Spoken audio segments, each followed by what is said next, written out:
汉朝建立之后，刘邦正沉浸在一统天下的喜悦中，没想到北方的一股暗流悄然逼近，草原与荒漠之中，匈奴部落虎视眈眈，冒都单于雄心勃勃，吞并了各小部落，势力日益壮大。他盯上了中原河套地区，甚至占领了曹那、夫斯等地，如同潜伏的利刃，让汉朝皇帝不得不正视这一威胁。秦始皇在一统江山后，曾派大将军蒙恬和匈奴作战，收复了河套地区。在秦朝逐渐败落的时候，匈奴的统领图曼单于被自己的儿子木都单于杀死。木都继位后，吞并了别的小政权部落，势力日益壮大，并趁楚汉之争的机会，把河套地区重新夺了回去，还占领了曹那（今宁夏回族自治区固原市东南）、夫斯（今陕西省榆林市南）几个地方，虎视眈眈地注视着中原大地。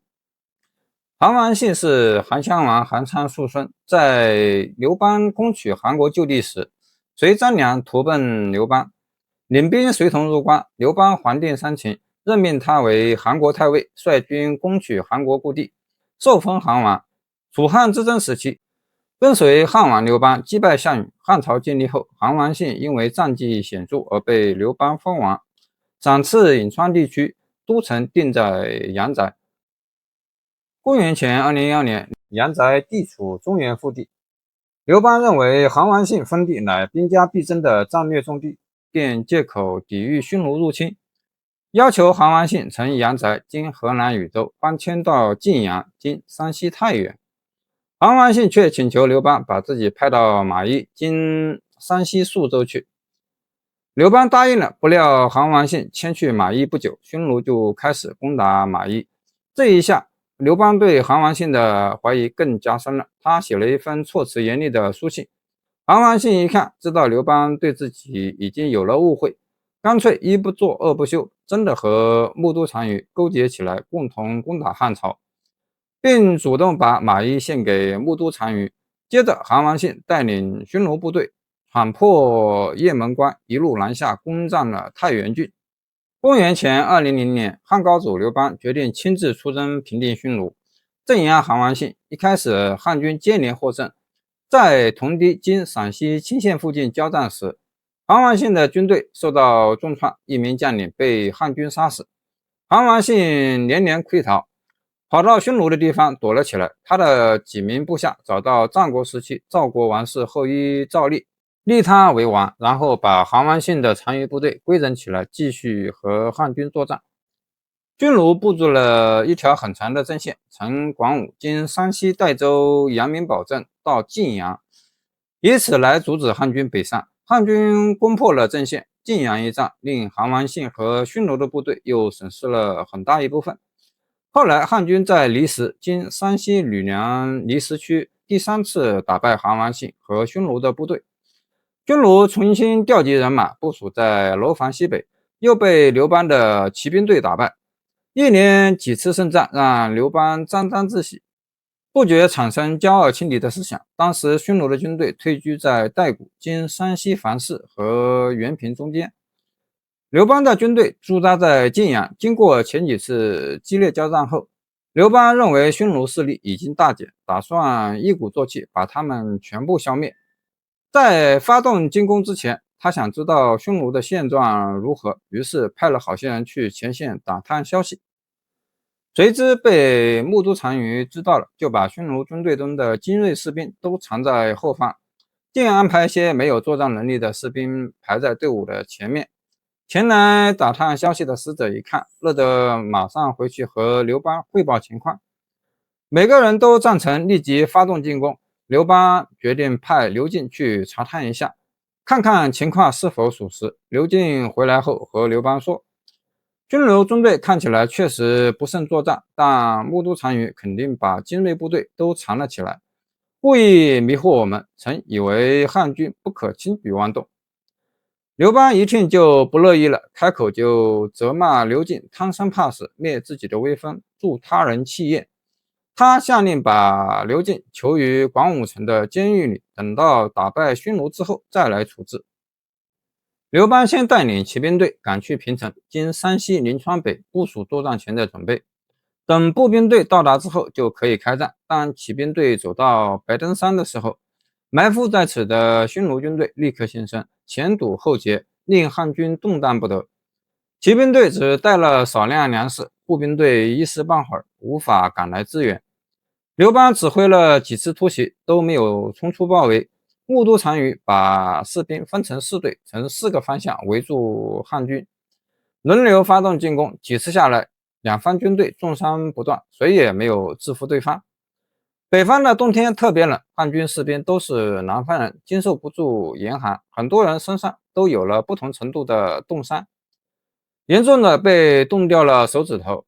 匈奴军队虽然粮草充足，装备齐全，但汉军誓死抵抗，一点可乘之机也没有。两军在白登山对峙7天，刘邦愁着向身边将领征求解围的办法。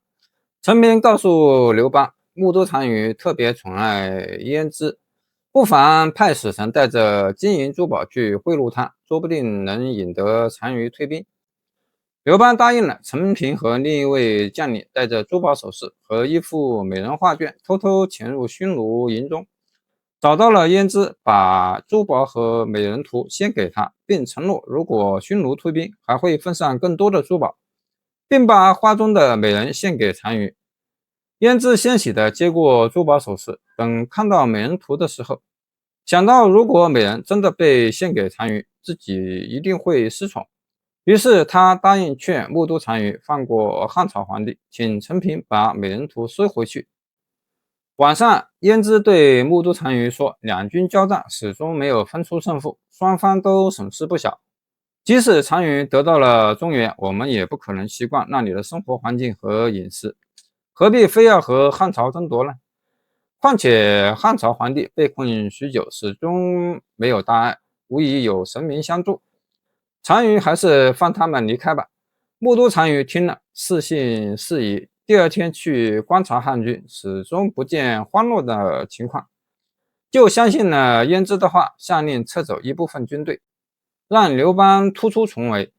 刘邦率骑兵队匆忙从匈奴队伍的缺口中逃出去，回到都城后的第一件事，就把之前赞成攻打匈奴的人都杀了，然后把刘进从监狱里放出来，封他为关内侯，赏赐了不少财产。木都单于虽然放走了刘邦，却一直骚扰北方边界上的城镇。刘进建议汉高祖把公主嫁给单于，以和亲的政策维持边界安稳。与之不肯让女儿去和亲，刘邦找了个女孩代替公主嫁给木都单于，带着大批金银布匹由刘进护送前往北方，同时还承诺每年送给匈奴一定量的粮食和生活用品。这一举措缓解了汉朝和匈奴的关系，让汉朝的百姓免去了战争之苦。在历史的长河中，有些人物的命运注定充满了波澜与悲剧。韩信就是这样一个名字，曾经国士无双，被誉为兵仙，却在权力的漩涡里走向了不可避免的结局。楚王韩信在受封回到家乡后，送了很多钱财给那位曾在河边舍饭给自己吃的老婆婆，还任命曾让自己忍受胯下之辱的屠户为中尉，称他是一位勇士。至于留宿过他的亭长，韩信只给他一点点钱，并谴责他是个意志不坚的人。项羽手下有一名将领叫钟离昧，和韩信是很好的朋友。项羽战败自刎后，钟离昧得知韩信在楚国封王，为了躲避刘邦的追杀，他跑到楚国去投靠韩信。有人把钟离昧的去向告诉了刘邦，刘邦一听自己器重的功臣竟然和敌军的将领待在一起，不由得怒气冲天，立刻吩咐别人去捉拿钟离昧。恰巧韩信在楚国大整军队，不管去哪儿都率军前往，因此很多人都说韩信有造反的苗头。这话正好说到刘邦的心坎里去了。韩信也听到传言，他想向汉高祖解释，又怕越描越黑，不知怎么办。刘邦问陈平有什么计谋，陈平说不如缓称高祖要巡游云梦泽，请百官前来觐见。韩信不来也得来，到时候就可以把他关起来审问。韩信知道觐见只是刘邦的一个借口，自己肯定会被抓起来。他跑去和钟离昧商量对策，钟离昧轻蔑地说：看来我是逃不过一死，但你别以为这样就能逃过一劫，刘邦迟早会杀了你。说完，钟离昧就拔剑自杀了。韩信把他的头割下来献给刘邦，以示自己的忠心。没想到刚见到刘邦，就被左右侍卫用绳子捆住了。韩信对刘邦说：看来别人说的没错，狡兔死，良狗烹，高鸟尽，良弓藏，敌国破，谋成王。如今你已得天下，我也失去了利用的价值，成了一个威胁。刘邦被说得面红耳赤，但没有释放韩信，只是把他带回洛阳，贬为淮阴侯，软禁起来。在禁足期间，韩信和张良一起整理了自秦朝到现今的兵书，一共182本，这是我国历史上第一次大规模的兵书整理。他们还对军纪做了些补充和调整。韩信写了3篇用兵之道，如今已经失传。韩信知道自己的谋略是刘邦最顾忌的，自此之后，他不再参与政事，不上朝，也不随高祖出行，每天都待在府里唉声叹气。他为自己被贬为淮阴侯感到愤愤不平。讨伐项羽时，自己尽心尽力，现在居然和周勃、灌婴平起平坐。韩信感到很不公平。有一天，韩信去樊哙府上做客，樊哙高兴地跑出大门，跪在地上迎接他。韩信不但不领情，还在心里嘲讽自己落败到和樊哙交往的地步。列侯陈豨被刘邦封为巨鹿郡郡守，临行前来看望韩信。韩信悄悄地问陈豨愿不愿意跟着自己。陈豨发誓忠于韩信，韩信就把自己想谋反的想法告诉他，并说巨鹿郡的军队是汉朝最精锐的，而你是高祖器重的人才。如果说你要造反，高祖肯定不信，等到他相信之后，你的势力也壮大了，到时候你我联手，一定能推翻汉朝。陈豨一直对韩信的计谋深信不疑，他答应韩信，等到势力壮大之后，必定会起兵造反。公元前197年，也就是汉高祖10年，陈豨造反的消息传进汉宫，刘邦决定亲自出马镇压。他打算让韩信随自己出征。韩信推脱身体抱养，刘邦也不勉强。等刘邦带兵出城后，韩信就在府中和门客们商量如何攻进宫殿。结果有一个门客走漏了风声，韩信很快抓住了他，把他关在府里。这位门客的弟弟去韩信府上要人，被韩信恐吓了一番，于是他把韩信密谋造反的事情告诉了吕后。吕后顿时发现事情重大，可是无凭无证，奈何不了韩信。吕雉就找丞相萧何帮忙，萧何说不妨让我去告诉他陈豨被杀的消息，然后把他带来朝中。吕雉连忙派人在宫殿里埋伏起来，等韩信来了之后，将士们便把他抓起来带到吕后面前。韩信还想找萧何求情，可哪里还有萧何的影子，这便是成也萧何，败也萧何的由来。吕后命人在长乐宫的中室里杀死了韩信，还要杀光他的父族、母族、妻族，一时之间，长安腥风血雨，随处都能听到哀嚎声。韩信的死讯传开后，有一个人慌了神，他就是英布。英布也是秦末起义运动的领袖之一，后来追随项羽，战功赫赫。楚汉之争时被刘邦收买，汉朝建立后被封为淮南王。韩信被杀后，彭越也因为造反被杀。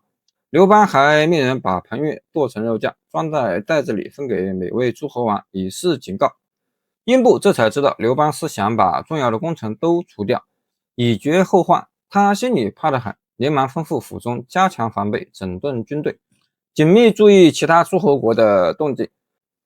有一天，英布最喜爱的侍妾生病了，就去大夫家中治疗。大夫家对面住着侍中奔贺，他想趁机攀附英布，买了好些东西去大夫家看望英布的侍妾。几次之后，就和英布的侍妾熟悉起来。侍妾在和英布闲聊时提到奔贺，说他是个很不错的人。英布生气地质问他是如何认识奔贺的。侍妾便把奔鹤看望他的事情说了出来。英布大为恼火，认为侍妾和奔鹤有不可告人的关系，要把奔鹤抓起来。奔鹤知道后吓得面无血色，整天躲在家里，这更让英布觉得自己猜的没错，发誓一定要把奔鹤逮到。奔鹤再想解释也难了，他一不做二不休，干脆坐着马车去长安，打算向汉高祖状告英布集结军队造反。英布连忙派兵去追赶奔鹤，可是没有追上。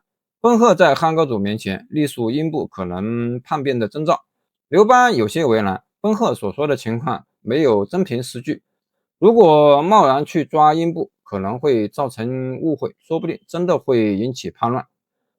丞相萧何在一旁提醒着说，曾以为淮南王不会做出如此事情，说不定奔鹤和他有仇，暗中诽谤。皇上可以先把奔鹤关进大牢，看看淮南王有什么反应。英布见奔鹤迟迟不归，又打探不到朝廷的动静，只听得刘邦派人前来调查自己，便以为集结军队的事情已经败露，仓促之下把奔鹤家满门抄斩，随后举旗叛变。使者一看淮南王果真造反了，忙不迭地回去告诉汉高祖。汉高祖把奔鹤放了出来，封他为七司侯，接着问众人该如何处理淮南王的事情。大部分将领都说应该出兵讨伐，杀死英布。汝阴侯滕公的门客薛公对刘邦说，淮南王造反在情理之中，当初皇上册封韩信、彭越、英布三人，如今韩信和彭越都死了，英布当然害怕自己也会被皇上杀死，这才选择造反。刘邦于是问薛公有什么办法，薛公说，假如英布聪明的话，皇上就该召集汉朝的安危了。不过英布绝对会选择对自己不利的攻势，皇上大可放心。刘邦不解，薛公接着说，英布造反后，首先会朝吴国发动进攻，占领夏蔡和越国之后，他会把辎重的金银珠宝都搬到越国去，自己躲到长沙。这样看来，他的行为对汉朝没有一点影响。英布以前是在骊山服劳役的农工，没有多么远大的理想，只要能保证自己生活富足就行，也不会想着给天下百姓做点善事。他造反的根本目的就是为了让自己处于安全的位置。刘邦一听，不由得大声叫好，薛公因此被封为千户侯。英布的淮南王称号被废除，刘邦改封皇子刘长为淮南王。公元前196年，刘邦亲自出征迎战英布，在蓟县和英布大战一场，汉军几次重创英布的军队，英布反攻一直不得力。汉军把英布赶到长江以南的地方，最后英布被别人骗往鄱阳，在当地百姓的家中被人杀死。汉军大获全胜，可是刘邦在战斗中不幸被箭射中胸口，调养了好一阵子才恢复过来。军队回长安时，经过刘邦老家沛县，想到自己如今已成了一番伟业，刘邦决定回去看望乡亲父老，于是军队在沛县驻扎下来。刘邦和父老乡亲们痛痛快快地畅饮了10几天，谈笑风生。期间，刘邦有感而发，吟唱了一首诗歌：大风起兮云飞扬，归家海内兮归故乡，安得猛士兮守四方。这就是闻名后世的大风歌。刘邦一边唱一边想着往事，想当初自己四处征战，总算成就了宏伟大业。可追随自己的人越来越少，有些人留下是个祸害，必须要杀。如今忠诚的人又有几个呢？又该去哪里寻找能辅佐刘家政权的人呢？想到这，刘邦心潮涌动。长安的宫廷里，春寒料峭，风声透过殿门缝隙呼啸而入。汉高祖刘邦斜依在病榻之上，胸口旧日的箭伤再次发作。大夫们忙活了好一阵子，都没能让病情好转。刘邦在病榻上知道自己的伤势难以复原，自己的生命也将走到尽头。大夫们在这只能是瞎忙活，于是他给了些赏赐，把大夫全部轰走了。东征西打了这么些年，总算让天下都握在刘家的手里。想到这，刘邦心里就宽慰不少，国家的基础稳定了，律法也修订了，子孙们只需靠着大树乘凉即可。可是刘邦想到还有一些位高权重的大臣和诸侯王，他们都是开国功臣，若是想起兵造反的话，没有征战沙场经验的子孙们根本不是他们的对手。那个时候，汉朝很可能就会落入旁人之手。刘邦不禁开始担忧起来。在楚汉相争之时，刘邦为了笼络到更多有能力的人的帮助，曾封了很多异姓诸侯王。这些诸侯王同刘邦一同征战天下，辅佐刘邦建立了汉朝。可以说，如果没有他们，刘邦绝不会有如今的伟业。但是他们的功绩也正是刘邦最担心的。如果哪一天他们不满足只做一个诸侯王，依靠他们强大的势力和广阔的封地，随时都能让汉朝覆灭。若是联手起来的话，后果更加严重。韩信、彭越和英布不正是活生生的例子吗？他们位高权重，仍然想着造反。其实，在杀死他们3人之后，刘邦就开始封同姓子弟为诸侯王，一步步取代异姓诸侯王的位置，以此来巩固刘家的政权。虽然做了不少防御措施，刘邦还是不放心，他决定和大臣们摆马盟誓。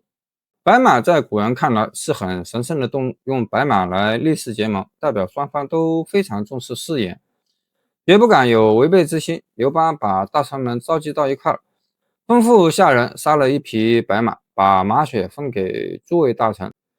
刘邦端着马血，要大臣们承诺永远辅助刘家子孙，不得有异心，并且强调除了刘家人之外，不能封其他人为王，没有功绩的人也不能封侯。要是谁违背了誓言，天下人人得而诛之。大臣们发誓永远效忠汉朝，永远辅佐刘家子孙。听到他们这么说，刘邦这才放了心。汉高祖的病情一天不如一天，吕后看着很是难过，她期望丈夫康复起来，但也知道这几乎是不可能的事情了。丈夫死了，刘家的事业又该如何操持呢？吕后几次想问，都硬生生压了下来。眼看汉高祖的病情越来越严重，吕后终于鼓足勇气开了头。皇上可曾想过，若是萧何去世了，谁可以接替他继续担任丞相？汉高祖说：曹参取而代之。吕后又问：要是曹参也不在了呢？汉高祖说：可以让王陵担任。王陵虽然智谋比不上曹参，好在他性格耿直，不妨让他和陈平一起管理朝政。陈平各方面都很优秀，就是在关键时候不会灵活处理问题，时时需要别人的提点。周勃应该重用，让他做太尉。别看他不如别人聪明，但他的忠厚老实不是别人比得上的。他凡事都能以大局为重，患得患失之间把握的最好。有了他，汉朝不愁稳定不了。说完这些，刘邦气喘吁吁。吕后还想再问些别的问题，看见刘邦几次喘气都没能说上话，只好闭上嘴。刘邦知道吕后还想问什么，他拼了全身力气，断断续续地说：再以后的事情谁也不知道了。吕后听完禁不住泪流满面。公元前195年，也就是高祖12年4月25日，汉高祖刘邦驾崩，谥号高皇帝，庙号太祖，葬于长陵。同年，太子刘盈继位，史称汉惠帝，任命萧何为丞相。萧何在沛县拥护刘邦起义，一直跟随在刘邦左右，多次出谋划策。可以这么说，刘邦的伟业中少不了萧何的累累功绩。汉朝建立后，萧何在刘邦的约法三章基础上，参考秦朝法律，加了些符合当时社会情况的律法。经他的调整，律法一共分为9部分，称为汉律9章。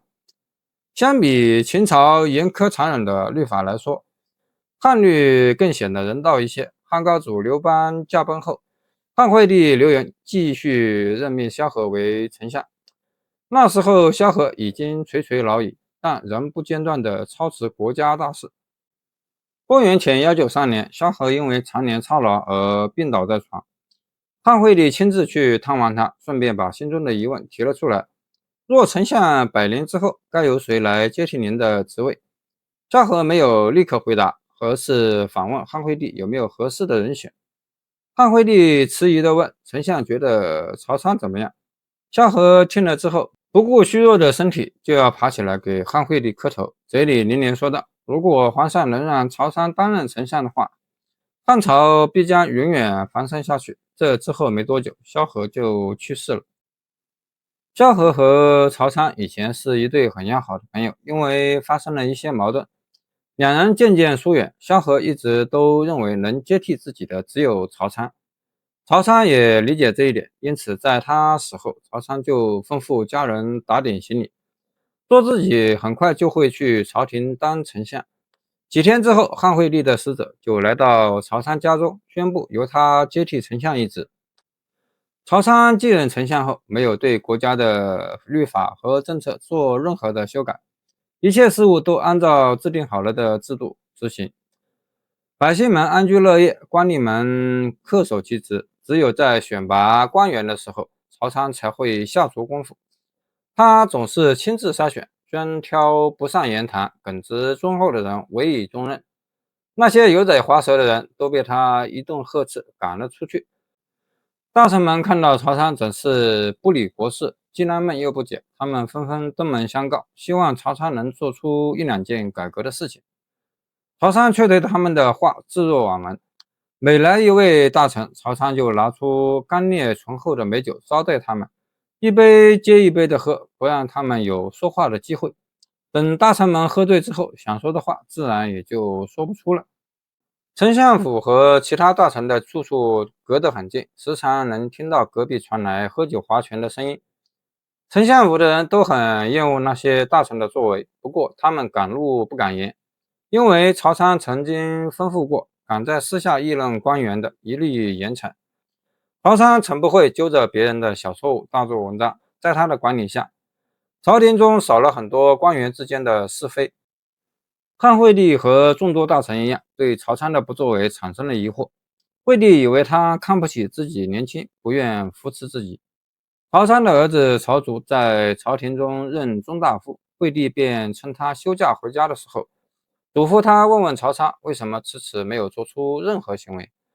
曹植回家后就询问父亲，没想到被父亲拿着竹板打了200下，差点没把他打得起不来。曹参一边打一边骂儿子不好好辅助皇帝，乱嚼舌根。回朝后，曹植把父亲打他的事情以及父亲说的话都告诉惠帝。惠帝吃惊不已，连忙召曹参前来询问。曹参得知惠帝的疑惑后，先是脱帽跪了下来，然后才开口问惠帝：和先皇比起来，皇上觉得自己更英明一些吗？惠帝惭愧地说：我怎么能和先皇相比，差得远了。曹参又问：那依皇上来看，微臣的能力能比得上萧何丞相吗？惠帝笑着说：你比他差一点。曹参这才严肃地说：没错，先皇比皇上要英明，萧丞相也比微臣有能力。他们在开朝初期制定了一系列法律和政策，足以保证百姓和社会的生产生活。既然他们做得面面俱到，我们还能做出比他们更了不起的举措吗？先皇打下了江山，把国家的根基稳固了。眼下我们要做的就是守住这片江山，而不是想着怎么规划它。因为前人已经帮我们规划好了，我们只要照着他们指定的政策来实施就可以了。否则社会会陷入混乱之中，这样一来，皇上还会觉得微臣做错了吗？汉惠帝恍然大悟，不由得对曹参大加称赞。后人就用萧规曹随来形容按照前人的经验做事。曹参担任3年的丞相，他按照萧何制定的法规管理国家，百姓个个拍手称赞。西汉的政治经济得到了极大的发展，百姓的生活水平也日益提高。公元前195年，长安宫廷笼罩在一片肃穆之中。大汉王朝的奠基者汉高祖刘邦驾崩了，灵柩尚未下葬，宫墙内外却早已暗流汹涌。谁能掌握这座庞大帝国的命脉？这个时候，一个女人的名字即将深深刻入历史，她便是汉高祖的皇后吕雉。后世称她为吕后。她的权谋，她的冷酷，她的果敢，都将在接下来的15年里把大汉朝廷变成一座血与火的炼狱。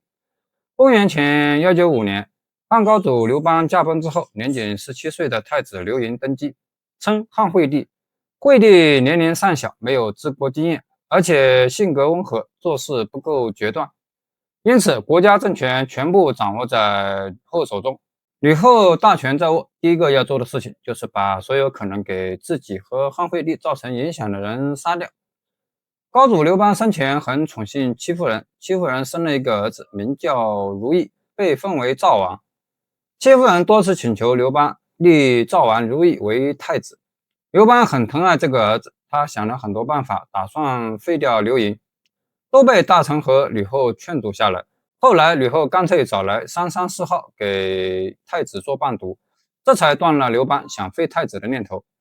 吕后恨死了戚夫人和如意，可是高祖在世时处处保护他们，他找不到下手的机会。现在高祖驾崩了，戚夫人和如意就像砧板上的鱼肉，随时都可能丧命。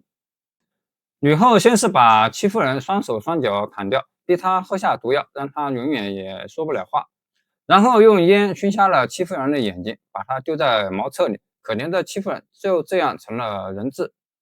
惠帝还不知道戚夫人变得如此悲惨，他只知道自己的母亲想杀死赵王如意，于是他把如意接到自己的宫中生活，一步也不离开。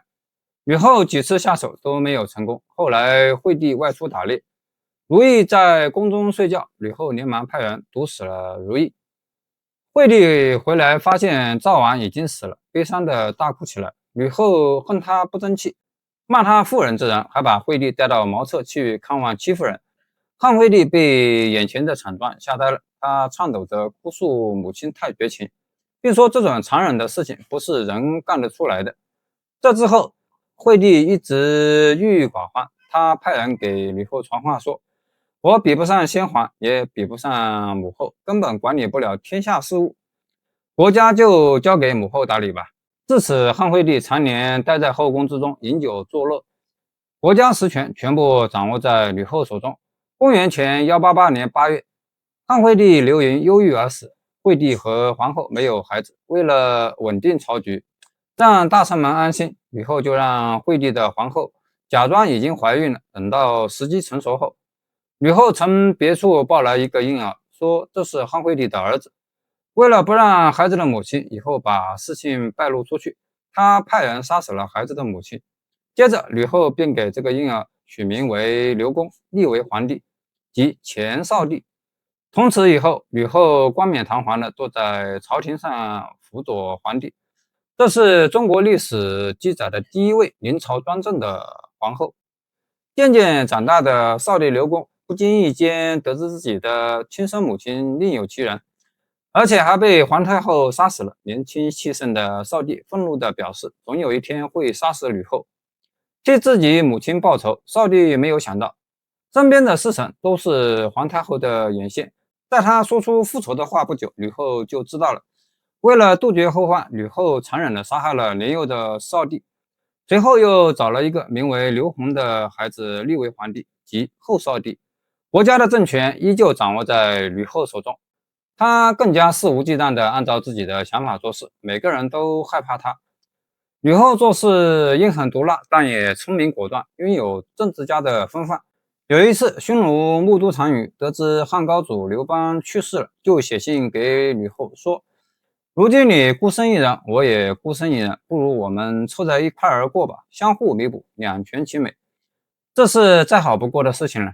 吕后看完后勃然大怒，冲动之间就想发兵攻打匈奴，还是季布出言劝阻了他。季布提议吕后也给木都单于写一封信，就说我年事已高，不再像以从前那么漂亮了，头发和牙齿也脱落了大半，走路也不利索了，经不起长途跋涉。吕后还给木都单于送了很多匹马和生活用品。木都单于一看，知道自己做的不对，不禁赞叹吕后聪慧睿智，还派遣使者去汉朝赔礼道歉。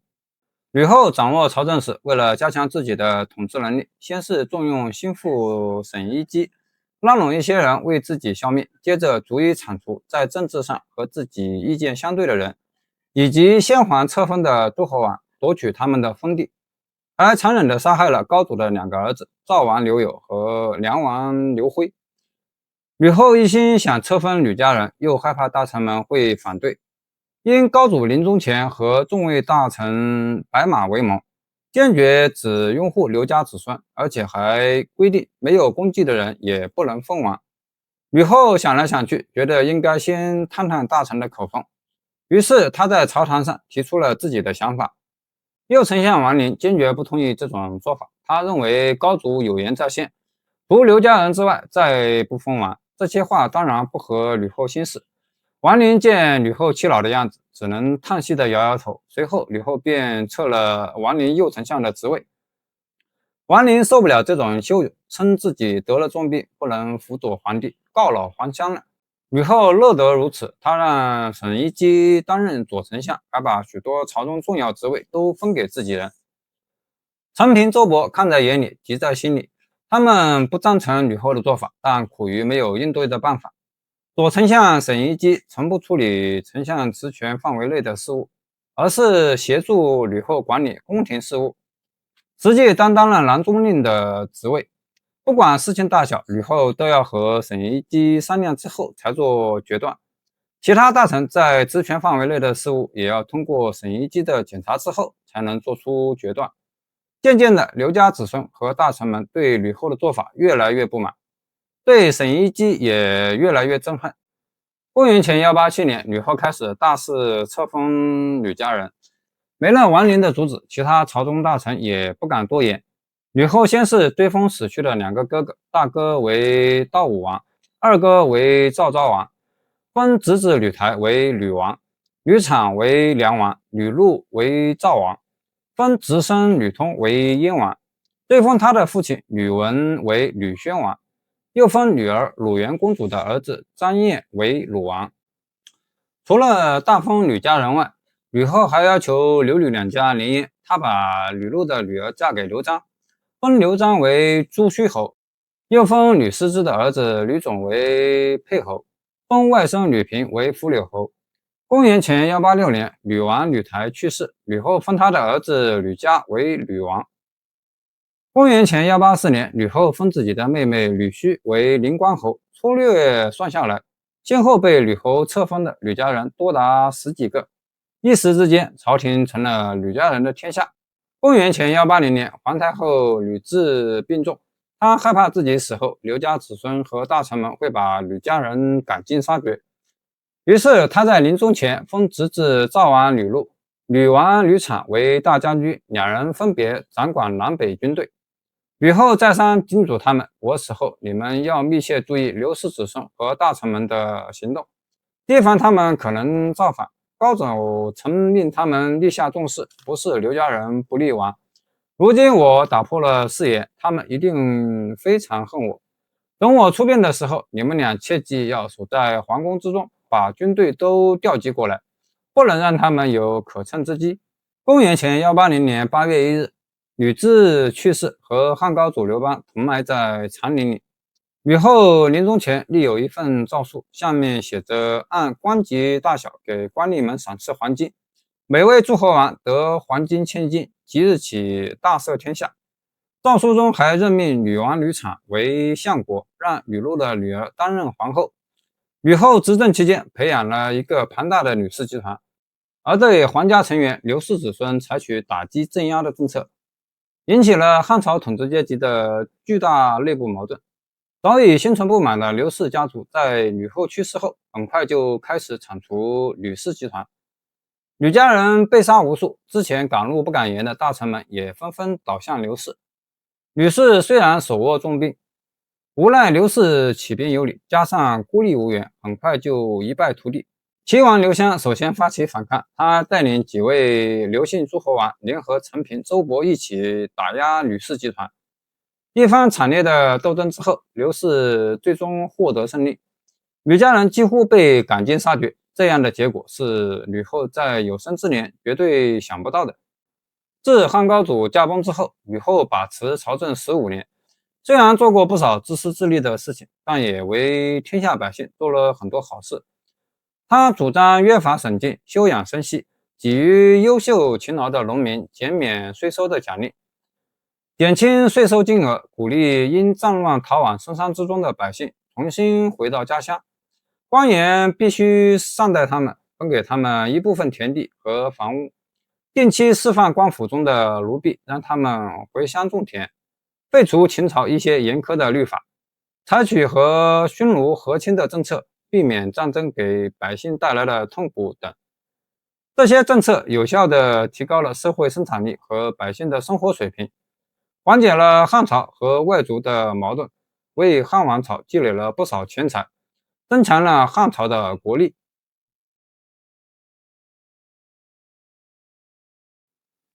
公元前180年，长安宫廷之中，气氛凝重的仿佛空气都要凝结。大汉开国皇后吕雉，也就是历史上赫赫有名的吕后，正躺在病榻之上，气息奄奄。她这一生权倾天下，手段狠辣，压得群臣与刘氏宗亲抬不起头来。然而，就在生命的最后时刻，她最担心的是吕氏一族的命运。吕后临终前把梁北两军的军权交给了吕禄和吕产，还嘱咐他们两人在自己死后派重兵把守宫殿，不得给自己送葬，以免被刘氏子孙和大臣们挟持。吕后去世后，吕氏集团打算趁刘家没有推举出新皇帝的时候起兵造反。可是朝中不少重量级的大臣都拥护刘氏家族，尤其是灌婴和周勃、陈平等人，都是开国元老，吕家人不敢轻举妄动。朱虚侯刘璋的妻子是吕禄的女儿，有一天，妻子把吕家人谋划造反的事情告诉了刘璋。刘璋一听就知道事情非常严重，他连忙把这件事告诉哥哥刘襄。齐王刘襄得知吕家人准备叛乱后，先一步起兵镇压他们。他一方面联络其他刘姓诸侯王，让大家联合起来，一方面去朝中请求陈平、周勃等大臣的帮助。陈平和周勃一听刘襄有意推翻吕氏集团，纷纷表示支持。当时南北两军的军权都握在吕禄、吕产手中，周勃想调兵，却不知去哪里找军队。吕禄有一个好朋友名叫郦季，两人感情十分深厚。周勃想从吕禄手中得到军权，硬抢是抢不过来的，干脆使点小计谋。周勃趁郦季不在家的时候，把他的父亲带到自己府上。等郦季回家找不到父亲时，周勃派人告诉他，只要他能劝吕禄把军权交出来，他的父亲自然就会平安的回家。郦季没办法，只好去找吕禄。他对吕禄说，眼下吕后刚去世没多久，朝中人心惶惶，齐王刘襄虎视眈眈，赵王您此时又率领军队驻守在都城，难免会让人以为您想造反，引起不必要的误会，还是把军权交给周勃比较好。刘襄一看您撤兵了，他的军队也会撤退，大臣们自然也不会对您表示怀疑，这不是挺好的吗？吕禄听了，觉得郦姬说的有理，就把北军的军营交给周勃。周勃拿着军营一路跑到北军军营，士兵们看到周勃接管了军队，纷纷表示愿意帮助刘氏家族。就这样，周勃带领着北军和齐王刘襄一起对抗吕氏集团。在谋划叛变之前，吕禄和吕产就约定一个日期，打算攻占宫殿。当吕禄把军印交给周勃的时候，吕产并不知情。那时他正命令灌婴出兵去镇压齐王的军队。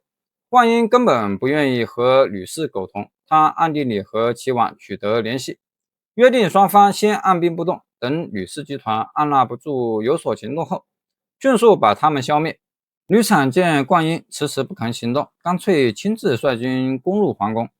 他还以为吕禄会在宫中和自己里应外合，其实吕禄早就回到自己的封地去了。等吕产带着军队进入皇宫后，朱虚侯刘璋的军队从四面围住了吕产。吕产还笑着说刘璋不自量力，直到等了很久也没见吕禄出现，吕产才明白大势已去，刘璋在交战中杀死了吕产，接管了南军，然后刘襄、周勃和灌婴联合起来打败了吕氏集团。历史上把这件事情称为荡涤助吕。吕后执政时逼死了很多刘氏家族的子孙，汉高祖活下来的儿子只有2个，淮南王刘长和代王刘恒。铲除吕氏集团后，大臣们开始讨论立谁为皇帝。经历了外戚吕氏集团的腥风血雨之后，大臣们无意再扶持一个外戚强大的皇帝。按理说，齐王刘襄在镇压叛乱中功劳很大，可是他是孙辈，要是汉高祖没有儿子的话，倒还可以考虑他。最让大臣们不放心的是，刘襄舅舅的势力很强大，因此陈平和周勃不可能立刘襄为帝。淮南王刘长虽然不错，奈何他母亲一族的势力不比刘襄的舅舅弱。现在只剩下代王刘恒。刘恒的母亲薄姬行事作风一向严谨，而且家中也没有能够炫耀的势力。大臣们一致决定立刘恒为帝，史称汉文帝。汉文帝刘恒登基之后，看着被吕氏集团弄得一团乱的朝廷，决定首先整顿朝堂体制，让国家的核心部分顺利的运转起来，社会和百姓才能安稳。在所有的权力中，军权无疑是最大的。重兵在握，天下所有人都要听从自己。汉文帝当然也知道这一点，他登基的第1天晚上，就在宫中召见了张武和宋昌。文帝封张武为郎中令，负责在宫中巡逻，保护皇宫安全。宋昌被封为卫将军，掌管南北两军。为了防止吕雉培植起来的势力再一次壮大，文帝又让有司杀死少帝和他的3个弟弟。最后，汉文帝来到前殿，对着文武百官颁布了一道诏书，下令大赦天下。公元前179年，汉文帝给那些在镇压吕氏一族中有突出贡献的人以赏赐。周勃被封为右丞相，陈平被封为左丞相，灌婴担任太尉职。这3个人组成了皇权的核心部分。文帝在入京的时候，曾代国带来一些官员，这些官员在文帝登基后都得到了封赏，最高被封为卿大夫。对于诸侯王，汉文帝也做了一些调整，原来的诸侯王仍然可以继续拥有封地和爵位。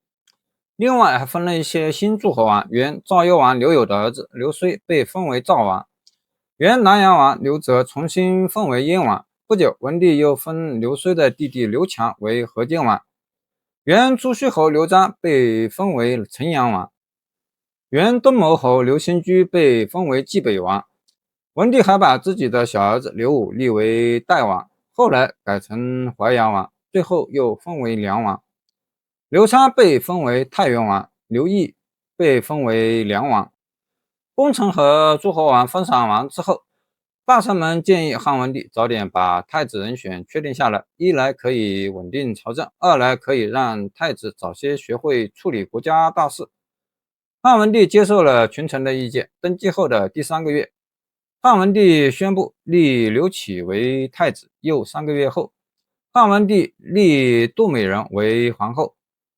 汉朝自建立以来就存在不少诸侯王，皇帝对他们并不严苛，不但定时封赏，还准许他们拥有各自的军队。时间长了，诸侯王的势力越来越强大，难免会产生把皇帝赶下座，自己取而代之的想法。到那时候再去消灭他们已经晚了。他们有了足够和朝廷对抗的能力，使国家的皇权受到威胁。当汉文帝掌权之后，这种威胁变得越来越明显。公元前177年，济北王刘兴居发动叛乱，这是汉朝建立以来第一个同姓诸侯王反对朝廷的叛乱。汉文帝听到消息后，立刻派军队前去镇压。汉军没用多长时间，就把刘兴居的军队打得落花流水，士兵们死的死，逃的逃，刘兴居也被俘虏了。汉军准备把他带回长安，谁料到他趁看守的人不注意的时候自杀了，死在半路上。济北王的叛乱以汉文帝的胜利而告终。然而3年后，淮南王刘长又发动了叛乱。刘长和文帝刘恒是汉高祖刘邦仅存的2个儿子。当初大臣们在消灭吕氏家族后，拥护代王刘恒登上皇位。刘长则因为母亲一族势力过于强大的原因，而失去了做皇帝的机会。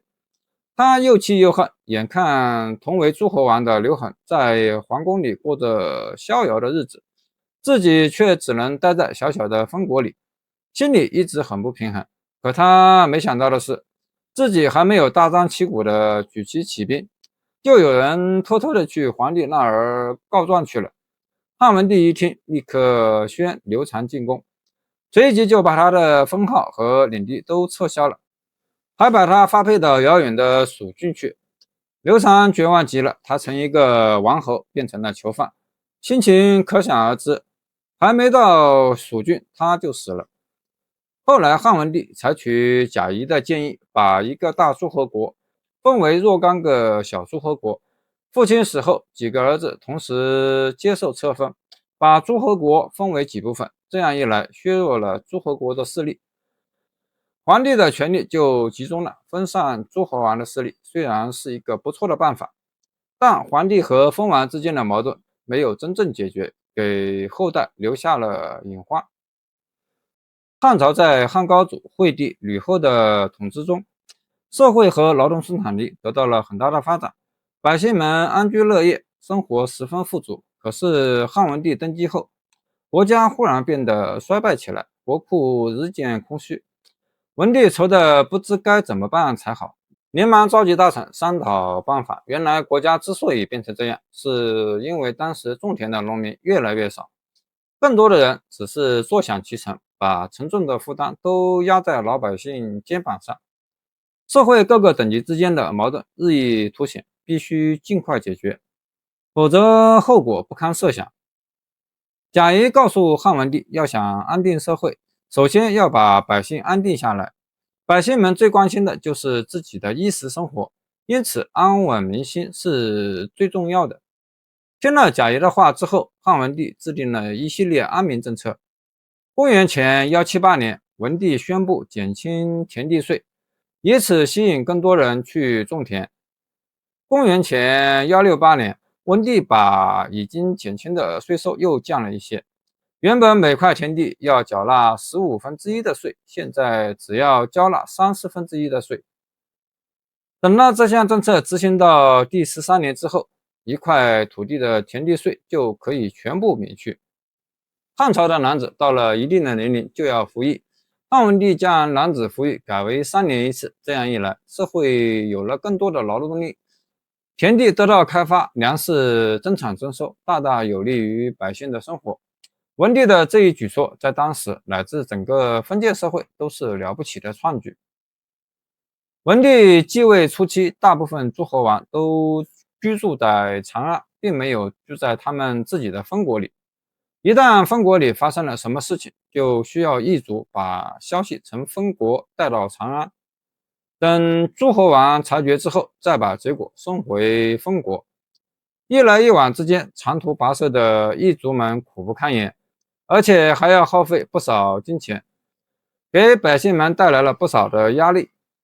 因此，文帝下令诸侯王全部回到自己的封地，除非有要事或者朝廷召见，才能来长安，不准用任何借口留在长安。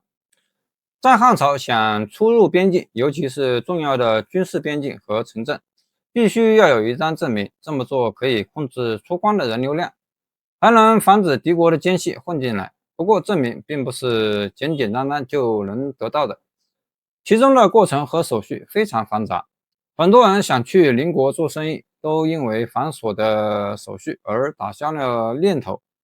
公元前168年，汉文帝宣布废除这一政令，百姓们一听都欢呼雀跃起来。从这之后，汉朝的百姓和邻国的往来变得十分频繁，很多人开始在边境做起了生意，边境的经济得到了很大的发展，农业、手工业等方面也因为外来技术的进入有了更好的进步。商品经济的发展使商品税率收入逐渐增多，慢慢的竟然超过了国家的田地租税，国库能够得到保障，统治者自然乐得减免百姓的田租，减轻了百姓的压力，生活自然变得更加富足。文帝的一系列举措让国家的粮食收入有了很大的增长，但仍然满足不了全国百姓的需求。边境军队的粮食更是供不应求，文帝也很头痛，总不可能把百姓的粮食抢去送给军队吧？这个时候，内史晁错站出来说他有办法。原来晁错让文帝用高于市价的价格去收购官员手中多余的粮食，全部存放在边境郡县的粮库里，并承诺可以给他们加官进爵。当然了，这要看官员给的粮食多不多。晁错信誓旦旦地说，这个办法可以在不影响百姓生活的情况下，解决士兵吃饭问题的困扰，还能保证粮库的充足，税收也可以减少一部分，实在是一举多得的好办法。文帝非常高兴，立刻把这道指令颁布出去。到了汉景帝执政时期，国家继续采用文帝的休养生息、轻徭薄赋的政策，并在这一基础上提出了许多新的主张。景帝多次下令全国劝课农商，要求地方官员出台鼓励政策，吸引百姓从事农业劳动。对于那些身处贫穷落后地区的百姓，景帝同意让他们迁往水土丰沃的地区，开垦农田，植树养蚕。如果分不到土地，还可以向国家租借。景帝严令禁止官员雇佣劳动力从事非农业劳动。这条禁令一下来，贪官污吏都不敢压迫老百姓给自己做私事了。百姓们当然很高兴，一方面对景帝感激涕零，一方面更加努力劳动。为了保证国家有足够的备用粮食，百姓顿顿能够吃上饱饭，景帝命令任何人不准用谷物酿酒，也不准驿站和官员用粮食当作马料。在政治方面，景帝主张尽量减少不必要的政事，不影响百姓的生活秩序，努力给国民创造一个平静祥和的社会。律法也做了一些修改，把过于不合情理的地方都改正过来，要求官员在裁决时谨慎使用严厉的惩罚，不能故意打击报复。对于有特殊情况的罪犯，可以适当放松刑罚。在景帝时期，社会经济和生产力都达到了一定的水平，因此统治者开始发展农业之外的领域。首先就是文学教育方面。当时有一个很有名的人叫文温，庐江人。年少的时候，文温就很喜欢读书，把一整本春秋都背了下来。郡守得知他才能卓越，就向朝廷举荐他。景帝出题考验他，文温对答如流，景帝很高兴，封他为蜀郡太守。文温上任后，就创立了郡县官学，指导官员们学习为官之道，教导他们如何与百姓和睦相处。一时之间，全国各地争相效仿，景帝也大加赞赏文温的做法。直到汉武帝执政时期，都还在推行文温的办学模式。一方面，景帝大力提倡发展文教事业，一方面打压贵族和恶势力。在修建自己陵园阳陵时，景帝下令把一部分贵族迁移到阳陵邑。汉高祖也曾用过这个方法，把贵族中的成员分隔两地，阻隔来往，削弱他们的势力，这样就不会威胁到皇帝的统治。为了防止有人图谋不轨，景帝还任命了一批官吏，专门对罪大恶极和执迷不悟的犯人使用酷刑，用以警告他人。那些想做坏事的官员和贵族听到之后，行为举止都收敛了不少。景帝的一系列治国安民的政策，让文帝时期的社会经济和生产力得到了进一步的发展和提高，百姓的生活越来越好，国力与日俱增。景帝时，粮食堆满了粮仓，因为来不及吃，很多都已腐烂。国库里铜钱无数，长期搁置，没有使用，串钱的麻绳都朽断了。汉朝的人口由最初的大侯封国不过万家，小国不超过600家，变为大侯封国增至4万户，小国的数量更是增长了好几倍，可见生活水平的富足。在汉文帝和汉景帝执政的41年之间，两人共同主张休养生息、轻徭薄赋的政策，使中国出现了第一个封建盛世——文景之治。文帝、景帝吸取了秦王的教训，对百姓，尤其是农民，放宽了很多政策，以此达到巩固政权的目的。文景之治之所以能够成功，是因为当时的统治者顺应历史发展，采取了一系列和国家社会情况相符合的政策，促进了国家政治和社会经济的发展。通常人们衡量一个国家是否强大，并不看重富人有多少财产，而是看底层百姓的生活有多富足。文景之治中，统治者对诸侯国的政策尚显宽松，为以后诸侯国的叛乱埋下了隐患。但在另一方面，粮食和金钱的充足为汉武帝时期的国强民富打下了基础，也为以后征伐匈奴提供了丰富的物质资源。公元前156年，汉文帝刘恒驾崩，太子刘启继位，是为汉景帝。此时的大汉王朝历经文帝23年的休养生息，国库充盈，百姓安乐，看似盛世已成。然而盛世之下暗流汹涌，诸侯王盘踞一方，土地广袤，兵甲充足，几乎与中央分庭抗礼。在文帝时期，曹错的治世才能就深得众人称赞，是太子刘启的老师，被人们尊称为智囊。景帝继位后，封他为内史，经常和他讨论国家政治。曹错对匈奴社会和他们的作战策略十分了解，提出了很多军事方面的建议。他从秦国灭亡的原因中总结出很多利国利民的政策，还大力主张发展农业，提高社会生产力。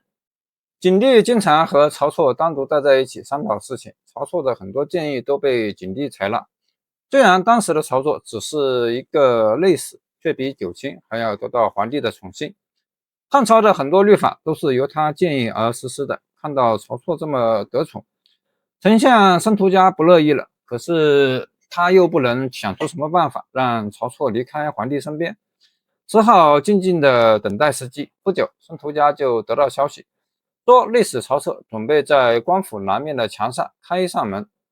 这可不得了，原来曹错的官府正好位于太上庙，刘邦父亲的庙的前面，正门朝东开，进出之间很是麻烦，要绕房子半圈才能走到街道上。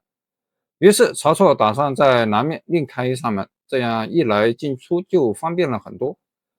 不过要开这扇门，必须把太上庙外围的墙打通。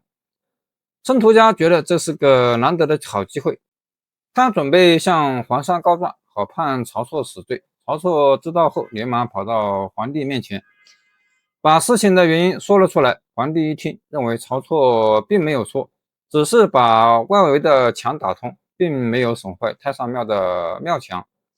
申屠嘉满以为这次能置曹错于死地，没想到皇帝还是帮着他。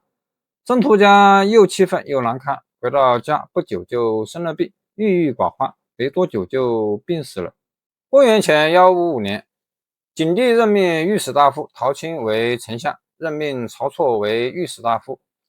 曹错上任后，第一件事就是向景帝提出削减诸侯势力。文帝在位时，曹错就多次向他提出削藩的建议。文帝很看重曹错的才能，唯独在诸侯王这个问题上没有采纳他的建议。不过当时还是太子的景帝很赞成曹错的观点，大臣们则和文帝持相同意见。除了曹错，贾谊也曾提出过削藩的想法，不过他主张的是让每位诸侯王的儿子各立为王，从各自的封国里划分土地赐给他们。这样的话，诸侯王的数量多了，但每个人拥有的土地面积减少了，诸侯的势力自然也强大不起来。汉文帝虽然采纳了贾谊的建议，诸侯王却怨声载道，很多大臣也不同意这种做法，诸侯和皇帝之间的矛盾并没有消除。曹错详细地向景帝说明了削藩的重要性，汉高祖立下重誓，只赐封滕姓贵族为诸侯王，使得滕姓诸侯王的势力异常庞大，光是齐楚吴三个诸侯国的领土就占了汉朝的一半江山，如果叛变的话，后果不堪设想。有些诸侯王犯了罪，应该用削去领地的方式来惩罚他们，尽量缩小他们的分地，那些削掉的地方由朝廷接管。吴王刘濞是诸侯王中威胁最大的，还是在文帝时期。刘濞的儿子因为和太子刘启，也就是景帝下棋时，不慎顶撞了太子，被太子拿棋盘砸死。自此之后，刘濞就心存怨念，干脆称病不来长安朝见，这可是死罪一条。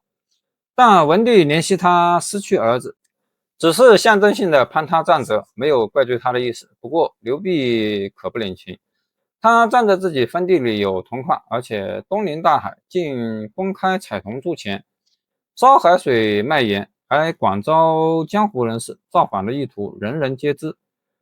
曹错进一步分析，刘濞迟早会造反，早一点削掉他的部分封地，远远好过不削或者晚一点削。当他的实力被削弱后，即使还要造反，给汉朝带来的影响也不会太大。不得不说，曹错的预感没有错，推论也很正确。然而这一次，大臣们还是不赞成削藩。他们认为曹错削藩的办法比贾谊还要性急，可能会引起恶劣的负面影响。景帝下令文武百官、绅士贵族一起讨论削藩。大家都知道景帝肯定是赞同曹错的意见，因此谁也没有反对，除了窦婴。窦婴和曹错在朝堂上争论了很久，两人因此结下仇恨。景帝在讨论结束后颁布了诏令，削掉赵王的长三郡、胶西王的6个郡县，还有楚王和吴王各2个郡县。曹错还把汉律30条做了些调整，引来诸侯王更加激烈的反对。曹错的父亲听到这些事情后，千里迢迢从老家来到长安，希望曹错能停止削藩。曹错宽慰父亲，说自己一心为国，早就把生死置之度外。父亲痛心地说：“你忍心让曹家因为你而发生灾难吗？”曹错心里也很痛苦，为了国家的安危，他毅然选择坚持下去。父亲眼看说服不了曹错，只好带着遗憾和担忧回到家，没多久就自杀了。